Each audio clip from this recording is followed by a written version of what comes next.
Hello everyone, పాలకూర తిని తిని బోర్ కొట్టిందా? అయితే ఒక్కసారి ఈ పాలకూర అండ్ కార్న్తోని ఈ రైస్ రెసిపీ ట్రై చేసి చూడండి. ఫస్ట్ ఆయిల్ వేసి మంచిగా ఎక్కువ జీలకర్ర వేసి ఎల్లిపాయ కూడా చాలా ఎక్కువ వేసుకోండి, అంటే టేస్ట్ మంచిగా అనిపిస్తుంది. చాలా తక్కువ ఇంగ్రీడియంట్స్తో మాత్రమే ఈ రైస్ చేస్తున్నాము. పచ్చిమిర్చి కూడా కారంకి మీ కారం తగ్గట్టుగా వేసుకోండి.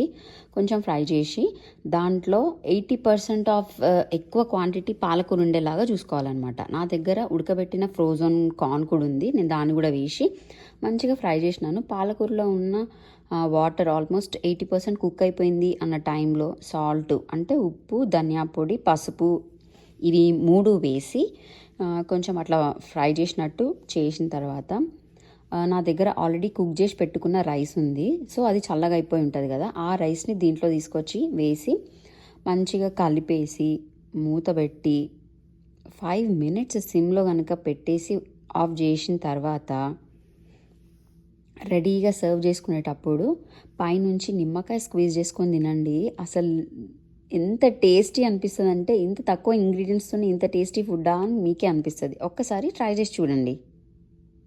Thank you for watching.